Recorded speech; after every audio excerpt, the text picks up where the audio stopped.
So you're here and you're getting ready to make your first patch.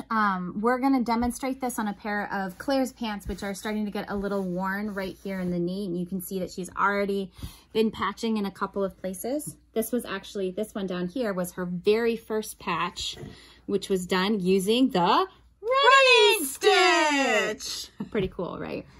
So the deal with patches is that you want to, whatever the area is that you want to cover or repair or whatever, you want to go a couple inches in all directions beyond that size, just so that you make sure that it's securely attached to it. I don't actually think it's a couple of inches though. It's just a little bit. Oh, I usually do at least an inch. At least an inch. At least an inch. But not, it doesn't have to be 2 or 3. It doesn't have to be 2 or 3, yeah. But at least an inch. Like, you want this much extra. You want some extra, yeah. You want some extra, because you want it to actually attach, and if it rips further, you want it to rip, but not outside of the patch.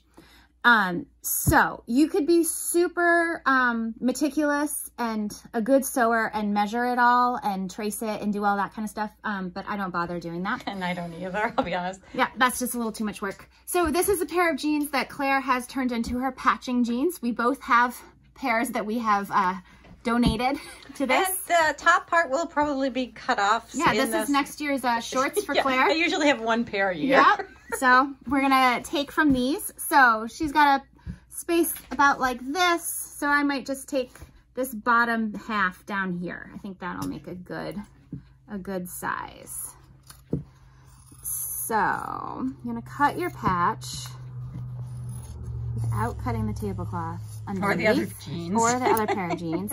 And you want to kind of get rid of all this extra stuff. Even though it's reinforcement, it's just really, really hard to sew through. And again, you can be really good and careful about cutting straight lines, or you don't have to worry about it. One of the things that I always think about is, especially when you're getting started, if you wait for everything to be perfect, you won't do anything. And like once you get it on your jeans, somebody's not going to walk up to you and be like, oh, look, you cut crooked there. Like everything I cut is crooked, and yeah. I'm just learning to live with it. I mean, people are just going to be like, that's so cool. And everybody where we've worn our patch jeans that, you know, we don't even tuck the ends over because that's see, raveling because that's a weird shot of your hand. Sorry. That's all right. It's because we don't even bother tucking it under because it's just a lot more work. And we were like, well, the ravel edge looks really cool. So we just go with it. So I've got my patch. Then you can angle it however you want. How do you want it to go, Claire? I probably wouldn't do the angle the other way. Do you want it to stay with rectangles? I think I can go like that. You want it to stretch I'm sorry, in? move the camera there. Uh-oh. All right. Yeah? Yeah, I think for me, that's probably a good one? Yeah. All right.